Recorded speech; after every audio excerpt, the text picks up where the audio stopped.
Perception पैदा किया जा रहा है कि जनता खुश है मोदी से। ठीक है, अगर आप इतना ही समझ रहे थे आपकी नीतियां अच्छी हैं तो फिर उन्हीं प्रश्नों पे वोट मांगते ना।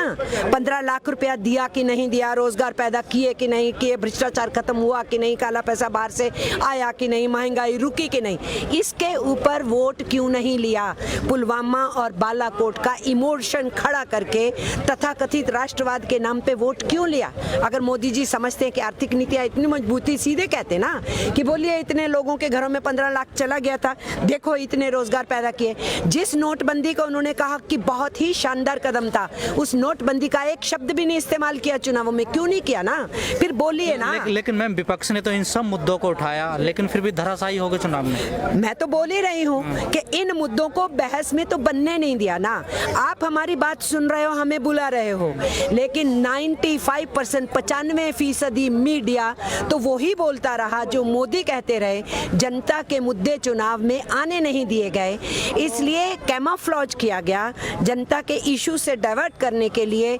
जनवरी 2019 तक वातावरण था कि ये सरकार जाएगी, फरवरी के मध्य तक भी था, और पुलवामा होता है और ये पूरे देश के अंदर सारे मुद्दों को पीछे फिकवा के लोगों को जिंगोइज्म में डालते हैं और वोट। क्या आपका कहने का मतलब है पुलवामा मोदी ने करवाया? ये हम क्यों कहेंगे आज कि पुलवामा मोदी ने कराया, पर हम ये जरूर कहेंगे कि पुलवामा रुक सकता था। मोदी की सरकार को मालूम था, सिक्योरिटी लैप्स हुआ, गवर्नर ने बताया, जो हमारी एजेंसीज हैं सिक्योरिटी की, उन विजिलेंस एजेंसीज ने बताया कि सरकार को पहले से मालूम था कुछ हो सकता है, तो फिर सरकार ने होने दिया ना, क्योंकि उनको चुनावों में फायदा होना था। मैम क्या लग रहा है, सत्ता पे पूंजीवाद हावी हो गया ज्यादा? बिल्कुल हो गया। इस वक्त सत्ता इस देश के बड़े कॉरपोरेट घरानों के इशारों पे ही केवल चल रही है। वो एजेंडा तय करते हैं, मोदी सरकार उस एजेंडा को इम्प्लीमेंट करते हैं। दूसरा है, विदेशी पूंजी के आगे नाच रही है मोदी की सरकार, और वहाँ जा करके इतनी बेशर्मी से हिंदुस्तान की बेइज्जती करते हैं और ट्रंप के लिए दूसरी टर्म में वो जीत जाएं उसका प्रचार करते हैं। ये कहाँ हमारे देश को पहुँचा दिया? प्रधानमंत्री पद की गरिमा तक नहीं रख रहे हैं हमारे देश के प्रधानमंत्री, और सैकड़ों वर्षों की हमारी खूबसूरत सभ्यता के अंदर सेंध लग रही है, भाईचारा खराब हो रहा है, मॉब लिंचिंग हो रही है। सरकार इन सब चीज़ों के ऊपर कोई जवाबदेही नहीं देना चाहती, क्योंकि वो चाहते हैं मजदूर, किसान, आम जनता बटे, नफरत में बटे, हेट्रेड करे, धर्म और जात में फंसे, और वो अपनी देश को बेचने की नीतियों को आगे बढ़ाते हैं। मोदी जी का तो स्लोगन है सबका साथ सबका विकास, तो आप कैसे कह रहे हैं? वो सबका साथ सबका विकास नहीं है। अगर उनका सबका साथ में केवल पूंजीपति हैं तो बिल्कुल ठीक है, वो उन्हीं का साथ ले रहे हैं, उन्हीं का विकास कर रहे हैं। आम जनमानस का तो साथ है नहीं। देखो, क्वेश्चन नारे का नहीं। लोग यही कहते हैं ना, जब तक पूंजीवाद आगे बढ़ावा नहीं देंगे, रोजगार नहीं मिलेगा, बड़ी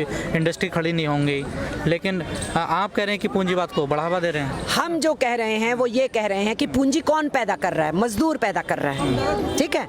हम ये नहीं कह रहे हैं कि पूंजी अपना रोल नहीं अदा करेगी। हम ये कह रहे हैं कि जो श्रम पूंजी पैदा करता है, उसी श्रमिक का हिस्सा कहाँ है, उसकी जिंदगी दूभर क्यों हो रही है? विकास कौन करता है? जो मजदूर पिसता है, जो खदानों में घुसता है, जो कंस्ट्रक्शन करता है, जो फैक्ट्री में माल बनाता है। कौन बना रहा है देश को? मजदूर बना रहा है। तो जब मजदूर बना रहा है, मजदूर विकास कर रहा है, उसी को नौकरी से बेदखल क्यों किया जा रहा है? उसकी ही न्यूनतम वेतन को उठा करके आपने, वो 18,000 मांग रहा था, आज हम 21,000 मांग रहे हैं, आप उठा के मजाक करते हो, 9,000 की घोषणा करते हो, उसके बाद उससे भी पीछे चले जाते हो। फिर पार्लियामेंट में आप 4,628 अनाउंस करते हो न्यूनतम वेतन। क्या करना चाहती है ये सरकार? ये भिखारियों की तरह इस देश के श्रमिकों, धन दौलत को पैदा करने वालों को भिखारियों की तरह ये सड़कों पे उतारना चाहते हैं, ताकि लोग इनके आगे मोहताज हो, ये पैसे के टुकड़े फेंके और उसके जरिए से लोगों की मानसिकता को जीतने की कोशिश करें। ये हम होने नहीं देंगे। लेकिन जो पार्टियां मजदूरों की, श्रमिकों की थी, आजकल वो पार्टियां कहाँ चली गई? क्या वजह होगी जो मजदूरों ने उनको नकार दिया? पार्टियां अभी भी हैं, श्रमिकों पतन तो का हो रहा है सवाल उनका। उठाने वाली हैं, वो अभी भी मैदान में है, अभी भी आंदोलनों में है, लेकिन ये जो पार्लियामेंट्री चुनावी राजनीति है उसमें वो पिछड़ गई हैं, ये सच है। काला पैसा नहीं है, जाति के नाम पे वोट नहीं मांगती, धर्म के नाम पे वोट नहीं मांगती, इमोटिव इश्यूज पे वोट नहीं मांगती, जनता के मुद्दों पे काम जो करती उनका है। लीडरशिप कर रहे हैं वो भी कहीं ना कहीं इसमें लिप्त हो गए पूंजीवाद में। ये मैं नहीं कहूँगी कि लीडरशिप लिप्त हो गई, मैं ये कहूँगी कि पूंजीवाद ने उनके रास्ते बहुत अवरुद्ध कर दिए हैं, ये मैं कहूँगी।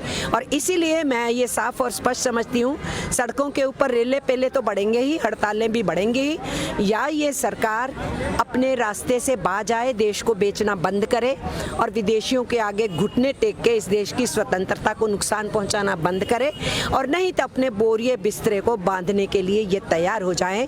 अब ये लड़ाई रुकेगी नहीं जो हम लोगों ने वो शुरू तो किया। 50 साल का कह रहे हैं कि 50 साल राज। हाँ, 50 साल का कह रहे हैं, क्योंकि जहाँ से उनको संदेश आता है, जहाँ से दिमाग आता है, वो राष्ट्रीय स्वयंसेवक संघ से आता है, और वो फांसीवाद में यकीन करते हैं, और फांसीवाद ये मान के चलता है कि एक बार हम कुर्सी पे बैठ गए तो देखेंगे जनवाद कैसे चलेगा। इसीलिए जनवाद पे और संविधान पे हमला है, चूंकि वही रास्ता वो अपनाते हुए कहना चाहते हैं हम 50 साल रहेंगे। और इस देश के लोग जर्मनी या इटली के लोग नहीं हैं, इस देश के लोग हिंदुस्तानी हैं, सैकड़ों बरसों की हमारी सभ्यता है, वो सभ्यता में गहरी हमारी भाईचारा है। ये कोशिश जितनी मर्जी करके देख लें, इनके कुछ भक्त हैं जो गुंडागर्दी करते हैं, देश का आवाम आज भी एक है, एक दूसरे के साथ है, डेमोक्रेसी में विश्वास रखता है, संविधान में विश्वास रखता है, और उसी विश्वास और यकीन को हम ट्रेड यूनियंस जनता के उस यकीन और विश्वास से ताकत लेते हैं, और हम इस लड़ाई को आगे बढ़ाएंगे। हमें पूरा यकीन है कि इनके फांसीवादी इरादों को हम हिंदुस्तान में पूरा नहीं होने देंगे।